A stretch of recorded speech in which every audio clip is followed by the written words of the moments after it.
Déjeme ahora enlazarme vía Skype con el colega, periodista, reportero en México de Actualidad RT, Manuel Hernández Borboya, a quien le agradezco mucho que nos acompañen sin censura. Manuel, ¿cómo te va? Me da mucho gusto saludarte.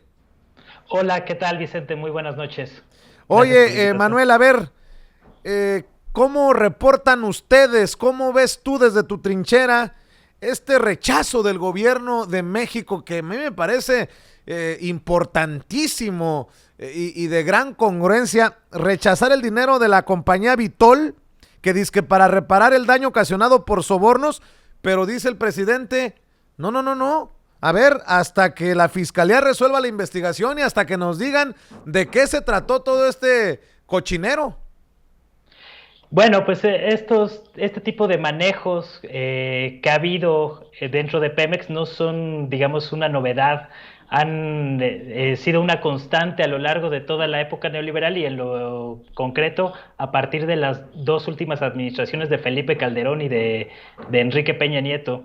Eh, Acerca de lo de Vitol, no me he tenido tiempo de meter tan a fondo al asunto, ya que estaba más metido con el asunto de Barksem y de IDESA, esta correlación que hubo con el contrato que le entregó la administración de Felipe Calderón en 2010 a una filial de Odebrecht para hacer negocios millonarios, que cuando uno le va sumando la cantidad de saqueo que ha habido en el sector energético, tanto en Pemex como en CFE en las últimas dos administraciones, pues uno se pregunta si no será acaso el robo más grande de la historia de este país, ya que si empezamos a sumar todos los grandes casos que van saliendo poco a poco y que todavía faltan muchos por definir, yo creo que fácilmente podría superar el monto de los más de 2 billones de dólares, billones de pesos que hemos pagado como parte del rescate bancario y del Fobaproa.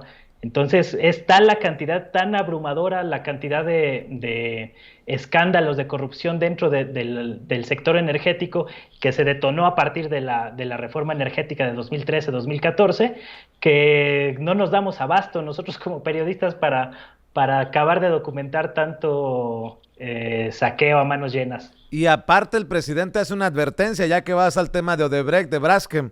La investigación sobre el caso Odebrecht sigue pese a acuerdo de suministro con Braskem para que no siga la sangría, ¿no? El sangrado, si me lo permiten la expresión, de dinero por parte de Braskem en perjuicio de Pemex. El presidente dijo que la Fiscalía General de la República continúa investigando los sobornos por parte de la empresa, pues aseguró que no por los empleos serán cómplices de corrupción. Pues que pongan sus barbas a remojar los que así corresponda. Sí, pues de alguna manera yo creo que la manera en que se detalló hoy por la mañana con bastante precisión por parte del director de Pemex,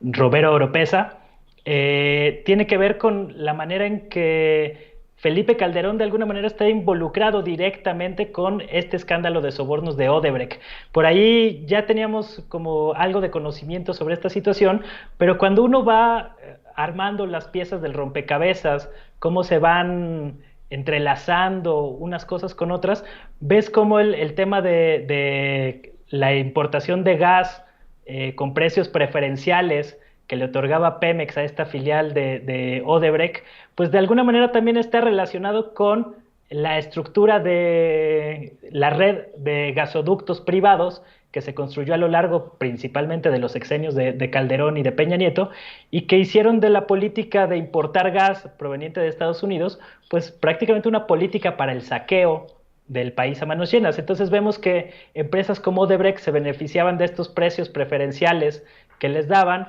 contratos leoninos en los que se imponían penalizaciones muy altas en caso de no cumplirlos, y Pemex tenía que importar el gas que no se produce en México para poder satisfacer estos contratos que a todas luces son desventajosos para el Estado mexicano.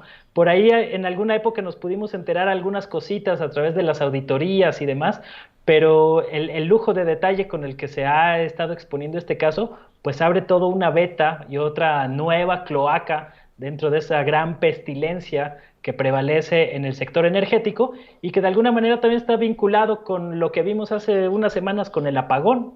O Ujú. sea, en términos de los gasoductos, se ha hablado muy poco por ejemplo, el Fobaproa gasero, en el cual esta red de gasoductos privados pues van a costar más de 800,000 millones de pesos de aquí a 30, 40 años, y que de esos temas prácticamente no se mencionan en los grandes medios de comunicación que están tratando pues de defender todavía la reforma energética. Lo acabamos de ver con lo que acaba de suceder en el Congreso, en el Senado, que aprobó la ley para reformar la ley de la industria eléctrica, que de alguna manera pues es un esfuerzo de López Obrador y de la Cuarta Transformación para implementar una especie de contrarreforma al desastre que se generó con la reforma energética. Entonces, si uno le va sumando todo eso, el desastre de Repsol, la manera en que Calderón apostó en algunas acciones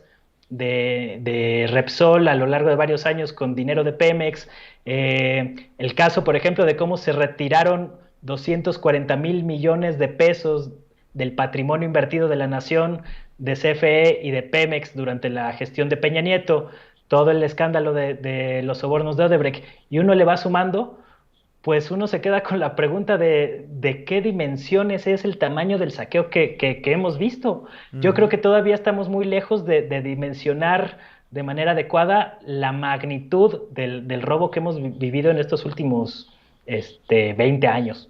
Fíjate, Manuel, que estaba escuchándote y hablas de los grandes medios, de lo que no reportarán. Yo pregunto, y esta resulta hasta una pregunta muy sarcástica de mi parte.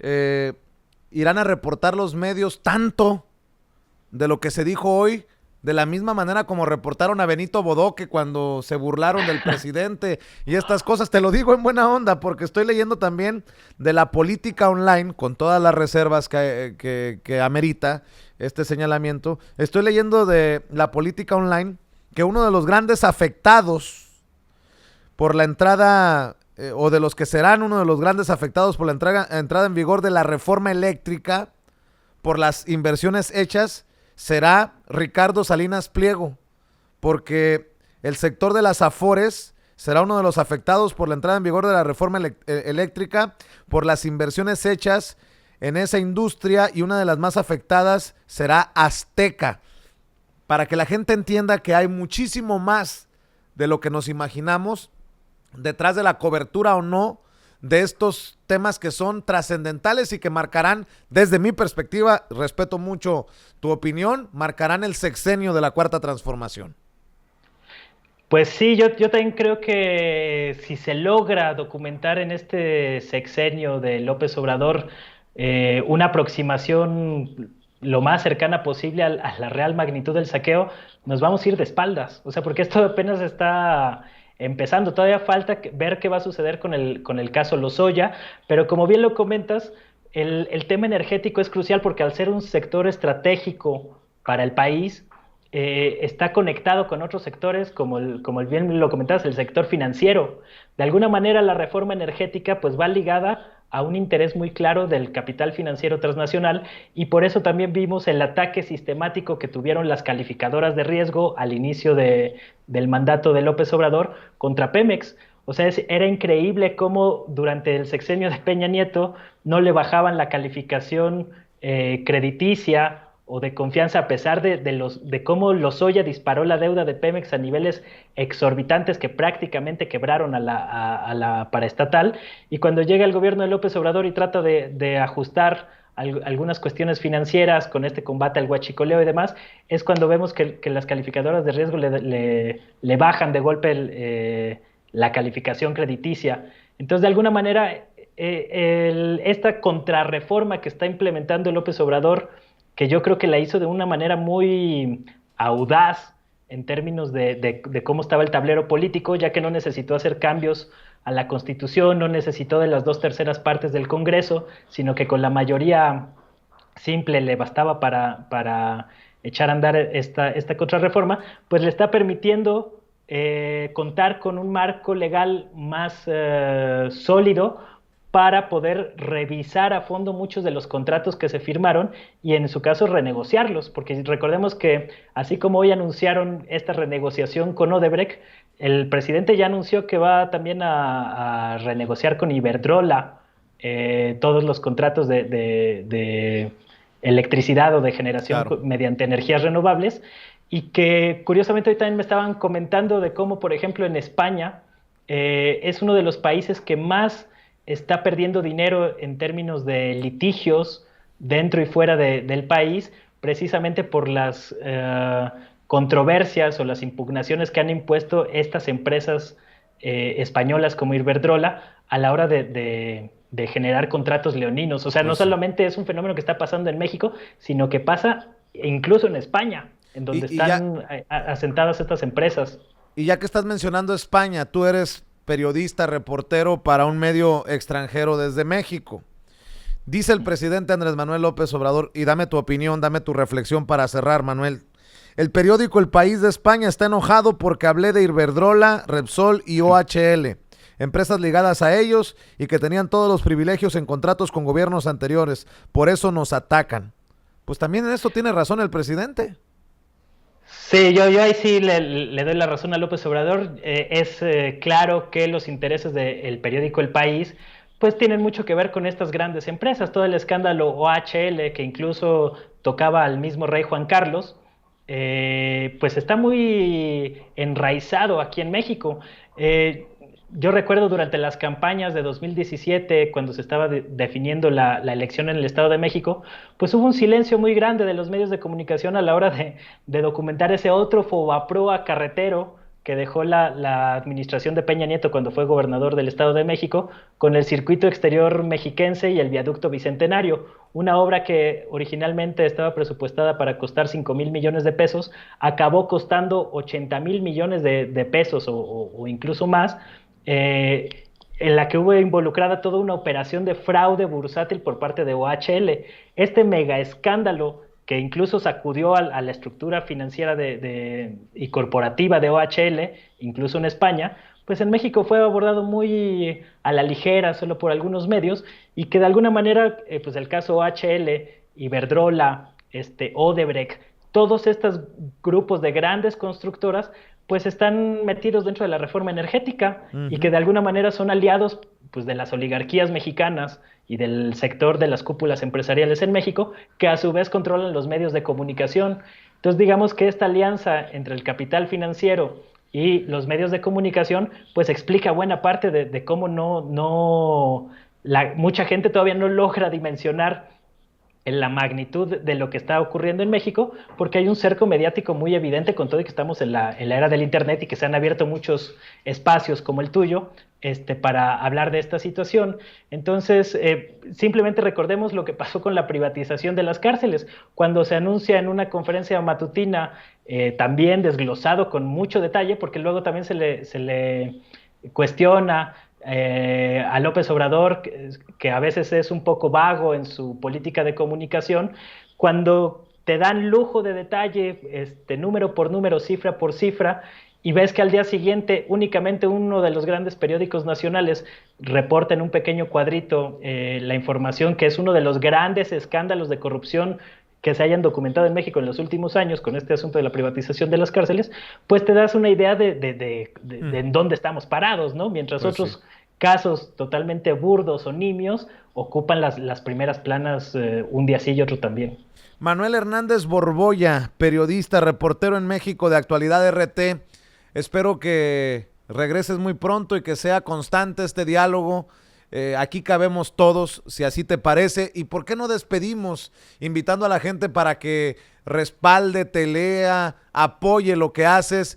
Tal vez desde las mismísimas redes sociales. ¿En dónde te encuentran? ¿En dónde te leen?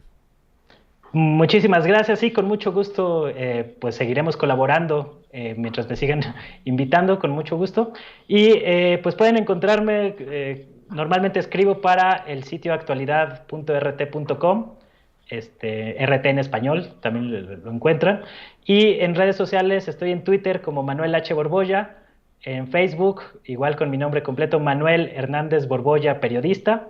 Y también en YouTube, que estamos ahí tratando de comentar algunas cosas con el poco tiempo que tenemos disponibles, porque hay tal cantidad de temas que estamos investigando o siquiera tratando de ir desglosando, entendiendo que a veces hace un poco difícil mantener el ritmo en las redes sociales, pero también en YouTube me pueden encontrar como Manuel Hernández Borbolla. Pues querido Manuel, aquí a tus órdenes siempre en Sin Censura. Por lo pronto te mandamos un abrazo. Muchas gracias por tus opiniones y comentarios. Muchísimas gracias, un saludo para ti y el auditorio. Gracias. Y bueno,